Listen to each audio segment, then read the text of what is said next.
Grammar Essentials, presented by the Writing Center at the ARC.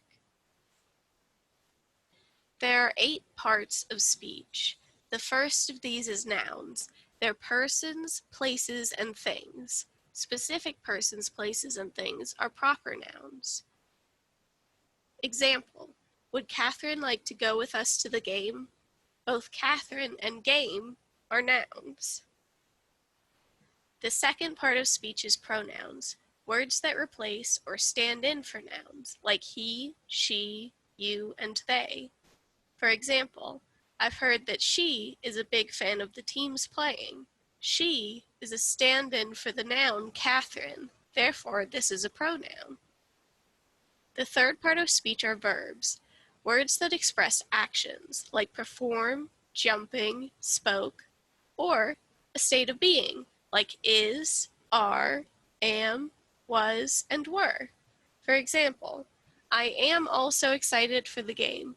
Number 23 can dunk like nobody's business. I am is a state of being, so am is a verb. Dunk is an action that one performs, therefore it's a verb. The fourth part of speech are adjectives, words that modify, clarify, or describe nouns. Big, difficult, happy, interesting, and soft are all adjectives. For example, she has excellent form and sharp reflexes. Form and reflexes are nouns.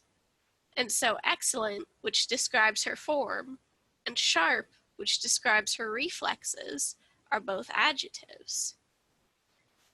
The fifth part of speech is an adverb, words that modify, clarify, or describe verbs or adjectives, like carefully, loudly, perfectly, and brilliantly. Typically, adverbs end in an ly. So for example, Patrick mentioned that number 23 is also incredibly clever, and he happily chats about her technique all the time. Clever is an adjective, so incredibly is an adverb. Prepositions are words that show direction, location, time, or introduce an object. They are usually followed by a noun or pronoun and show that that noun or pronoun is related to another word in the sentence. At, in, on, before, under, through, and after are all prepositions because they show how things are in relation to one another. For example, before she played for the Bears, she was a knight. She also played in the high school all-stars tournament. Before is a word that shows the relation between her playing for the Bears and her being part of the Knights. Therefore, before is a preposition. She also played in the high school all-stars tournament. In is a preposition because it shows what she did in relation to played. She played in the high school all-stars tournament. The seventh part of speech are conjunctions, words that connect words or parts of sentences together, like and, but, or, nor, yet, so, because, and when. For example, we should grab some snacks and drinks before it starts. Because I'm really hungry, we should grab some hot dogs as well. The and joins together the idea we should grab some snacks and the idea and drinks before it starts. Therefore, and is a conjunction. Because is also a conjunction because it connects the idea I'm really hungry with we should go grab some hot dogs as well. The eighth type of speech is an interjection, words that represent outbursts of emotion, like hello, ouch, and oh. For example, wow, is it that time already? Oh, forget the snacks. Wow is an exclamation of surprise, and oh is an exclamation of disappointment. Therefore, they're both interjections because they're short outbursts that represent a type of emotion. Now let's practice. In the blanks below, pick a noun and complete the sentence. Remember, nouns are persons, places, and things.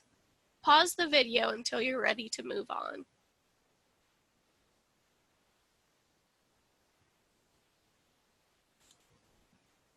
Here are some possible answers. Are your answers similar? Double check to make sure you use nouns in the blanks. Let's go over them together. Derek prepared a game for us to play this Saturday. Derek is a person, therefore he's a noun. He told us to meet him at his house with a pencil and paper. House is a place, therefore it's a noun. I'm also bringing some chips, soda, and pizza. Pizza is a thing, like an object or an animal, therefore it's a noun. This party is sure to be a lot of fun. Party is a thing, like an event, therefore it's a noun. Now let's work on adjectives. In the blanks below, pick an adjective and complete the sentence. Remember, adjectives are words that modify, clarify, or describe nouns. Pause the video until you're ready to move on.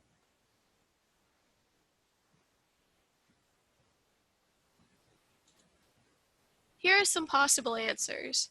Are your answers similar? Double check to make sure you used adjectives in the blanks. Let's go over it together. Yesterday, I saw an incredible car in the parking lot. Incredible is a word being used to describe the car. It's saying that it's almost unbelievable. Therefore, it's an adjective. It had slim wheels and a license plate that read, "Cool Dad." Because the wheels are being described as slim, slim is something that describes what the wheels look like. Therefore, it's an adjective. Overall, the whole thing was quite rad. Rad is slang for how cool something is, and cool is describing the attitude of an object.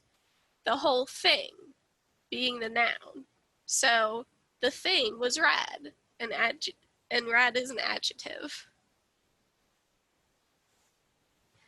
Now let's work on conjunctions. In the blanks below, pick a conjunction and complete the sentence. Remember, conjunctions are words that connect words or parts of sentences together. Pause the video until you're ready to move on.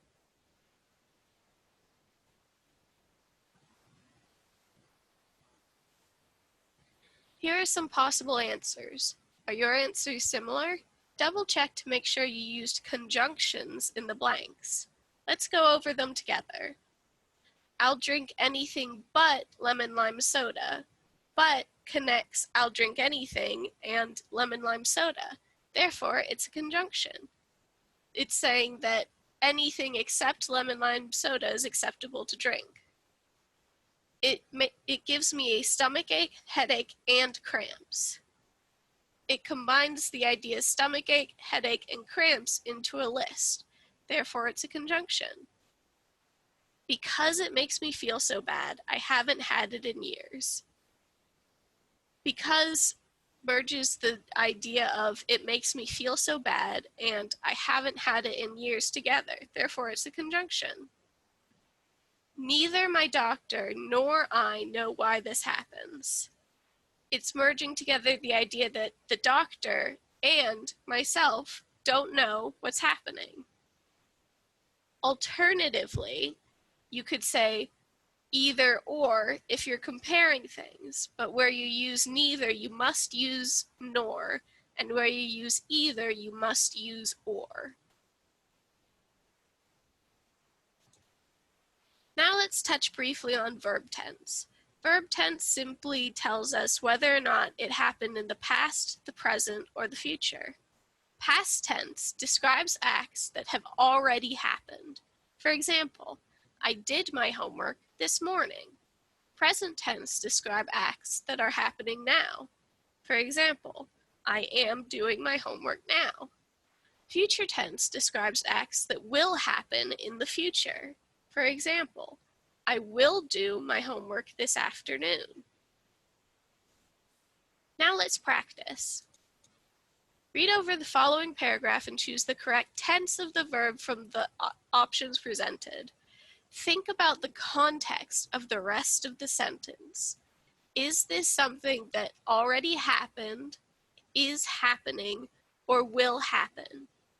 Pause the video until you're ready to move on.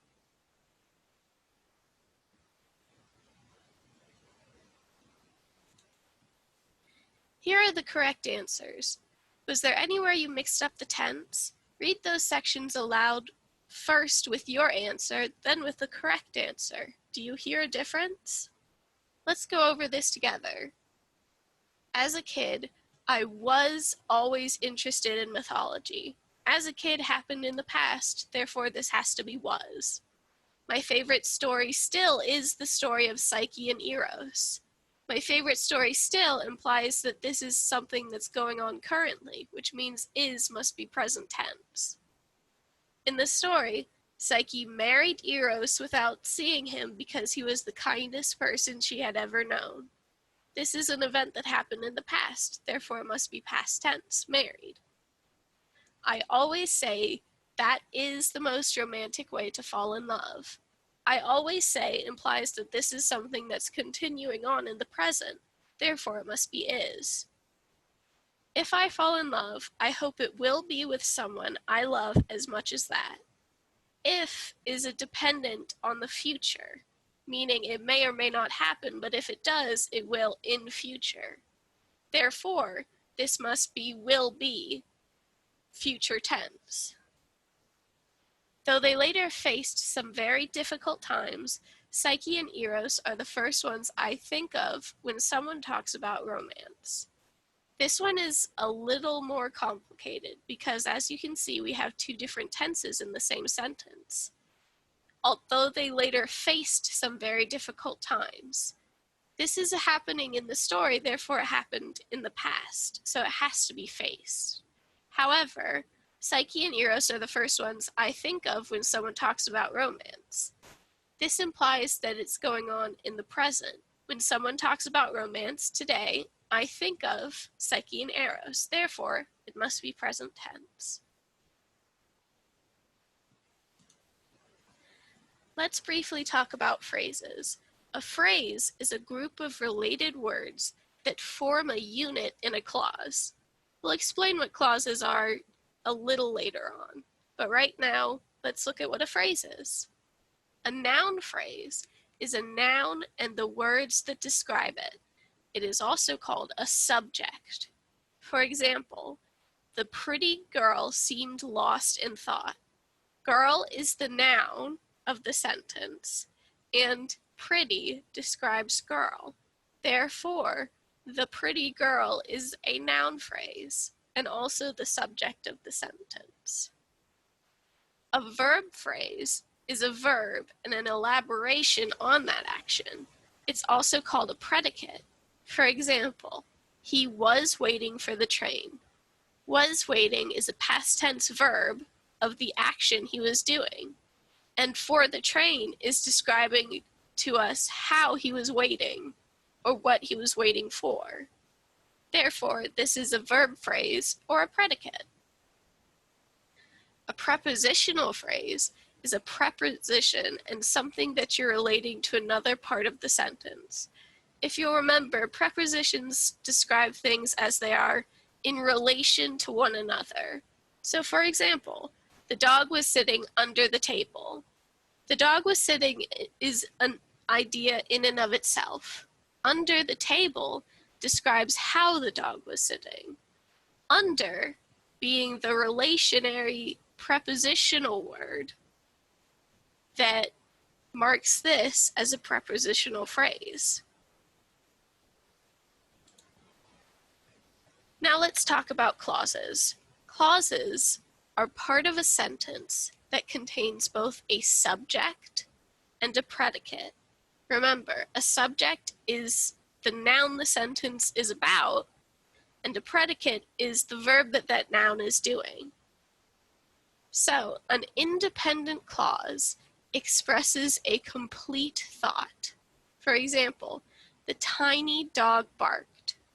It is an independent clause because you need to know no other information for the sentence to make sense. Thus, it can stand independently on its own. A dependent clause does not express a complete thought. For example, when the tiny dog barked. Now, because we have that preposition in there, when, we don't have a word that that preposition relates to. When the tiny dog barked, what happened? Who did it happen to?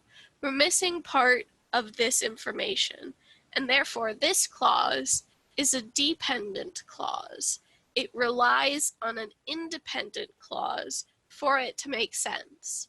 So if we were to say, when the tiny dog barked, the cat jumped. The cat jumped is an independent clause. We need no other information outside of that clause. But by adding, when the tiny dog barked, we now know why the cat jumped.